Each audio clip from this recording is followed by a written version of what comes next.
మంగళవారం ఉదయం తలుపు తీసిన వెంటనే పచ్చ కర్పూరంతో డబ్బాలో ఇలా చేయండి చాలు. ఇక నాలుగు వైపుల నుండి డబ్బు దూసుకువస్తుంది. లక్ష్మీదేవి మూటతో ఆనంద తాండవం చేస్తుంది. తిష్ట వేసుకొని సిరుల వర్షాన్ని కురిపిస్తుంది. లక్ష్మీదేవి అనుగ్రహం చాలా సులభంగా పొందవచ్చు అని పండితులు చెబుతూ ఉన్నారు. పరిహార శాస్త్రంలో పచ్చ కర్పూరానికి ఎంతో విశిష్టత ఉన్నది. కనుక దేవతలకు ఎంతో ఇష్టమైనగా మారిపోవాలంటే రేపు మంగళవారం ఉదయం తలుపు తీయగానే ఇలా చేస్తే దీనిని మీ జీవితం మారిపోతుంది. మనకున్న కష్టాలతో మీరు పడిన శ్రమలు కూడా తొలగిపోతాయి. దరిద్ర బాధలు తొలగిపోయే స్థాయి నుంచి అప్పుడు స్థాయికి ఎదుగుతారు. కష్ట నష్టాల్లో లాభాలు కలుగుతాయి. పనులలో కలిగిన ఆటంకాలన్నీ కూడా తొలగిపోతాయని పండితులు చెబుతూ ఉన్నారు. పచ్చ కర్పూరానికి ధనాన్ని ఆకర్షించే శక్తి ఉన్నది. అంతేకాదు పచ్చ కర్పూరంతో పరిహారం చేయటం వలన మీ జీవితంలో ఉన్న సమస్యలు కూడా పటాపంచలైపోతాయి. పచ్చ కర్పూరానికి ఉన్న శక్తి అమ్మవారు సముద్రం నుండి ఉద్భవించారు గనక 2 రోజులైన ఇంట్లో పచ్చ కర్పూరంతో దేవతలకు హారతి ఇస్తే ఇలా సముద్రం చాలా మంచి జరుగుతుంది. లక్ష్మీదేవి పచ్చ కర్పూరం ఇంట్లో ఉంటే నెగిటివ్ ఎనర్జీని పాజిటివ్ ఎనర్జీగా మారుస్తుంది. మీకు ఉన్న ప్రతికూల పరిస్థితులను అనుకూలంగా మారుస్తుంది. మరి ఇంతటి విశిష్టత ఉన్న పచ్చ కర్పూరంతో రేపు మంగళవారం ఉదయం తలుపు తీయగానే ఏం చేయాలో ఇప్పుడు ఈ వీడియోలో వివరంగా తెలుసుకుందాం. ప్రతి ఒక్కరికి కుటుంబంలో ఏదో ఒక సమస్య ఉంటుంది. కుటుంబంలో కాకపోయినా బయట పని చేసే చోట, వ్యాపారం చేసే చోట ఏదో ఒక చోట పని ఉంటూనే ఉంటుంది. కొంతమంది ఆర్థిక సమస్యలతో బాధపడుతూ ఉంటారు. మరికొందరు ఆరోగ్య సమస్యలను, మనశ్శాంతిని కరువైపోయింది, వ్యాపారంలో నష్టాలు కలుగుతున్నాయని, ఆర్థిక పరంగా ఎదగటం లేదని, వృత్తి ఉద్యోగాలలో పురోగతి సాధించలేకపోతున్నామని చింతిస్తూ ఉంటారు. ఎప్పుడు కూడా ఏదో ఒక సమస్య వెంటాడుతూనే ఉంటుంది. మనశ్శాంతిగా జీవితాన్ని గడపలేక, ఆనందంగా ఇతరులతో సమయం గడపలేక ఇబ్బందికి గురవుతూ ఉంటారు. వీటన్నిటికీ కారణం మీపై లక్ష్మీదేవి పూర్వకాలంలో సుమధుడనే ఒక మహారాజు ఉండేవాడు. అతడు అమిత బలశాలి, ధర్మవర్ధనుడు, శ్రీ మహాలక్ష్మీదేవి పరమ భక్తుడు. ఆసురకుడికి అనేక రాజ్యాలు జయించి సువిశాల సామ్రాజ్యం స్థాపించాడు. తన సామ్రాజ్యంలో ప్రజలను కన్న బిడ్డలుగా చూసుకునేవాడు. ఎప్పుడైతే మనిషి ఉన్నత స్థాయికి చేరుకుంటాడో తనను పొగడడానికి అనేక మంది పోటాపోటీలుగా అతని చెంత చేరతారు. అదేవిధంగా అందరూ సురధుని చుట్టూ చేరి నువ్వు ఎంత గొప్పవాడివి, అంత మంచివాడివి అని పొగుడుకుంటూ ఉండడంతో చాలా నాళ్లకు ఆ రాజుకు అహంకారం తలకెక్కింది. సాధించిన విజయాలన్నీ కూడా తన శక్తి సామర్థ్యాల వలనే సాధ్యమయ్యాయని అనుకుని ఆ జగన్మాత కటాక్షాన్ని విస్మరించాడు రాజు. ఏ క్షణంలో అయితే అహంకారం తలకెక్కి లక్ష్మీదేవిని ఆలస్యం చేయడం మొదలుపెట్టాడు, ఆ క్షణమే ఆ రాజుపై ధైర్య లక్ష్మీదేవి ఆగ్రహించి తనను వదిలి వెళ్ళిపోయింది. అహంకారంతో కళ్ళు మూసుకుపోయిన రాజుకు ఆ విషయం కూడా తెలియటం లేదు. సురధుడు పరిపాలించే రాజ్యంలోని చిన్న సామంత రాజు ధీమంతుడు. అతడి దేవి భక్తుడు. ప్రత్యేకంగా అతడు దేవి భక్తుడు ప్రత్యేకంగా ధైర్య లక్ష్మిని ఆహ్వానించేవాడు. సురధుడి అహంకార ధోరణి విన్న ధీమంతుడు చుట్టుపక్కల ఉన్న చిన్న చిన్న రాజుల సహకారంతో 2000 సైన్యాన్ని పోగు చేసి సురధుడి ఎదిరించడానికి సిద్ధపడ్డాడు. 10,000కు పైగా శరణగల సురధుడు గర్వంతో తపస్సును నడిపించాడు. తానే ధీమంతుడి సైన్యంలోని ఒక్కొక్కడు 10 మంది సురధుడి సైనికులను ఎదిరించి వట్టి కల్పించాడు. ఒక రోజులోని సురధుడికి భారీ నష్టం వాటిల్లింది.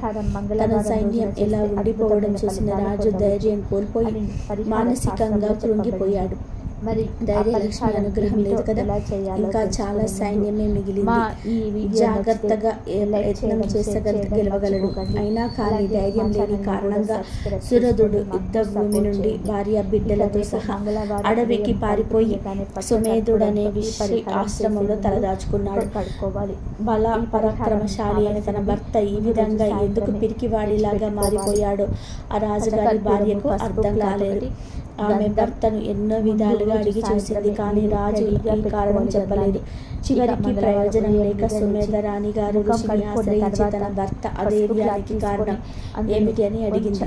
అప్పుడు ఆ ఋషి తన దివ్య దృష్టితో జరిగిన విషయాన్ని గ్రహించి ధైర్యలక్ష్మీదేవి ఆగ్రహించటం వలన ఇలా జరిగిందని చెప్పి రాజును పిలిచి 3 మాసాల పాటు నిష్టగా ప్రతినిత్యం షోడశోపచారాలతో అష్టోత్తర శతనామాలతో ధైర్యలక్ష్మీదేవిని అర్చించమని చెప్పడం జరిగింది. ఋషి చెప్పినట్టుగానే సుమేధుడు భక్తి శ్రద్ధలతో ధైర్యలక్ష్మీదేవిని పూజించి ఆ తల్లి అనుగ్రహాన్ని తిరిగి పొందగలిగాడు. అడవిలోని అడవి కవీరుల సహాయంతో ఒక చిన్న సేనను సమకూర్చుకొని ధీమంతుడిని ఎదుర్కొనే ప్రయత్నం చేయడం మొదలుపెట్టాడు. ఒకనాటి రాత్రి ధైర్యలక్ష్మీదేవి ధీమంతుడికి కలలో కనిపించి సురధుడిలో మంచి మార్పు వచ్చింది కాబట్టి అతడిని రాజ్యం అతడికి ఇచ్చి వేయవలసిందిగా ఆజ్ఞాపించింది. అదే విధంగా సురధుడికి కూడా కలలో కనిపించి ధీమంతుడు కూడా నా భక్తుడే, మీరు ఇరువురు కూడా గొడవపడకండి, అతను ఇచ్చిన రాజ్యాన్ని స్వీకరించమని చెప్పింది. రాజులిద్దరు ఉదయాన్ని కలుసుకుని మాత ఆదేశాన్ని చర్చించుకున్నారు. కానీ క్షత్రియుడైన సురధుడు తన రాజ్యాన్ని దానంగా చేసుకోవడానికి ఇష్టపడక అందుకు ప్రత్యామ్నాయంగా తన ఏకైక బిడ్డ అయిన తన కూతురు లావణ్యవతిని ధీమంతుడికిచ్చి వివాహం జరిపించారు. ఈ విధంగా ప్రజల ప్రత్యర్థులైన రాజులిద్దరు కూడా ఆ తల్లి అనుగ్రహం వలన దగ్గర బంధువులై ఎవరి రాజ్యం వారు ఏరుకోసాగారు. ధైర్యలక్ష్మి కృప ఎంతటి అద్భుతాలను చేస్తుందో ఈ కథ తెలియజేస్తుంది. కుటుంబంలో భర్త కాని పిల్లలు కాని తలపెట్టిన కార్యాలు కలిసి రాక కుటుంబ సభ్యులు ధైర్యం కోల్పోయినప్పుడు ఆయా కార్యాలు నిర్విఘ్నంగా జరగడం కోసం ఆ ఇంటి ఇల్లాలు చేయవలసిన నోము ధైర్యలక్ష్మి నోముగా చెప్పబడింది. ఒక ఏడాది పాటు ప్రతిరోజు శుచిగా ధైర్యలక్ష్మీదేవిని అర్చించి ప్రతిరోజు జువ్వి చెట్టుకు ప్రదక్షిణం చేయాలి. సదా మనసులో ఆ ధైర్యలక్ష్మీదేవిని ధ్యానిస్తూ తన వారు తలపెట్టిన పనులు నిర్విఘ్నంగా జరగాలని కోరుకుంటే ఆ మాత అనుగ్రహం తప్పకుండా లభించి సకల కార్యాలు సిద్ధి కలుగుతుంది. ధనలక్ష్మీదేవిని షోడశోపచారములతో అష్టోత్తర శతనామావళితో అర్చించాలి. నిత్య పూజలు చేసుకునే వీరు లేని వారు ఓం హ్రైం శ్రీం సౌః శ్రీం హ్రీం అని ఈ బీజాక్షరాలు రోజుకు 123 మార్లు జపిస్తే ఆ మాత పరిపూర్ణ అనుగ్రహం లభిస్తుంది. ఇక వీడియోలోకి వస్తే ఉప్పు నెగటివ్ ఎనర్జీని లాగేసుకుంటుందని మనందరికీ తెలుసు. ఉప్పుకు డబ్బుకు సంబంధం ఉందని పండితులు కూడా చెప్తున్నారు. సాధారణంగా అందరి ఇళ్లలో ఉప్పు ఉండడం సహజం. ఉప్పు ఎక్కువ అయితే ముప్పు అంటూ ఉంటారు. కానీ ఈ ఉప్పు వల్ల చాలా ప్రయోజనాలు ఉన్నాయి. ఉప్పుతో మనం ఇంట్లో నెగటివ్ ఎనర్జీ సైతం కొట్టవచ్చు. భూమండలంలో ఉండే సముద్రాలన్నీ ఉప్పు నీటి సమూహాలే. అలా సముద్రాల వల్ల వచ్చే మనం రుచి కోసం మాత్రం ఉపయోగిస్తున్నాం. కానీ లక్ష్మీ అమ్మవారు ఉప్పుతో పూజ చేయడం వల్ల శ్రీలక్ష్మి ఉంటుంది. ఎందుకంటే లక్ష్మీదేవికి సముద్రంతో అవినాభావ సంబంధం ఉంది. లక్ష్మీ అమ్మవారి సముద్రం నుండి ఉద్భవించడమే దీనికి కారణం. అంతేకాదు సముద్రంలో వచ్చే అన్నిటిపై అమ్మవారి అనుగ్రహం ఉంటుంది. ఉదాహరణకు శంఖము, తాబేలు ఇవన్నీ లక్ష్మీ ప్రీతికరమైనవి. ఈ ఉప్పు కూడా లక్ష్మీ ప్రీతిగానే ఉంటుంది. లక్ష్మీదేవి స్వరూపంగా భావిస్తారు. అందువల్ల ఉప్పును ఎవరికి దానం చేయకూడదని మన పెద్దలు చెప్తుంటారు. అలాగే సాయంత్రం వేళలో కూడా ఉప్పును ఇంటి నుండి బయటకు తీసుకొని వెళ్ళకూడదు. ఇలా చేయటం వల్ల మనమే స్వయంగా లక్ష్మీదేవిని ఇంటి నుండి బయటకు పంపించినట్టుగా అవుతుంది. లక్ష్మీదేవికి ఇష్టమైన ఉప్పును మనం ఇంట్లో చాలా జాగ్రత్తగా చూసుకోవాలి. జరుగుతాయి. ఉప్పు వేసే డబ్బాలు ఈ చేత్తో ఎవరికి ఇవ్వకూడదు. అలా చేస్తే గొడవలు జరుగుతాయని అంటూ ఉంటారు. ఎప్పుడైనా సరే ఇంట్లో వారికి ఉప్పు ఇచ్చేటప్పుడు ఉప్పు డబ్బా లేదా గిన్నెను కింద పెట్టి వారిని తీసుకోమని చెప్పండి. అలాగే ఉప్పును చెయ్యి జారనివ్వకూడదు. కూరల్లో వేసే ఉప్పు కూడా జాగ్రత్తగా వేయాలి. కొంతమంది కూరలలో పాపం కారాలు వేస్తే మనకు స్టవ్ చుట్టూ కూడా పడతాయి. అలా వేయకూడదు. కూర గిన్నెలను చక్కగా వేయాలి. ఉప్పు వేసిన డబ్బాను పొరపాటున కాలితో తన్నకూడదు. ఉప్పును తొక్కడం కూడా అశుభమే. మీరు ఇంట్లో ఉండే ఉప్పును చాలా పవిత్రంగా భావించాలి. మీ ఇంటిలో ఖచ్చితంగా గల్లుడుప్పు ఉండేలాగా చూసుకోండి. సాల్ట్ ఉండాలి, గల్లుడుప్పు కూడా ఉండాలి. ఇంట్లో ఇంకా మీరు వారానికి ఒకసారి సాల్ట్ లేదా గల్లుడుపును అంటే మీరు వంటకు ఏ ఉప్పును ఉపయోగిస్తే అవును ఎండలో పెట్టి ఉంచండి. ఇలా ఉప్పును ఎండలో పెట్టి ఆ తర్వాత వంటలో ఉపయోగిస్తే వంట రుచి కూడా పెరుగుతుంది. అలాగే మీ పిల్లల జ్ఞాపశక్తి కూడా పెరుగుతుంది. ఉప్పును ఎప్పుడు కూడా స్టీల్ లేదా రాగి పాత్రలో నిల్వ ఉంచకూడదు. ఉప్పును స్టోర్ చేసేటప్పుడు కూడా స్టీల్ లేదా రాగి పాత్రలో స్టోర్ చేయకూడదు. కేవలం గాజు, ప్లాస్టిక్, మట్టి డబ్బాల్లో మాత్రమే ఉప్పును స్టోర్ చేసుకోవాలి. అయితే ఇలా మీరు ఉప్పును దాచే డబ్బాలో పంచమి తిథి ఉన్న రోజున ఇది ఒక్కటి వేస్తే చాలు, 4 వైపుల నుండి ధనం దూసుకు వస్తుందని శాస్త్రాలు చెప్తున్నాయి. పంచమి తిథి అంటే లక్ష్మీదేవికి ఎంతో ఇష్టమైన తిథి. ఈ రోజు రాత్రి 9 లోపు చక్కగా మీ వంటగదిలో ఉండే ఉప్పు డబ్బాలో ఇది వేయండి.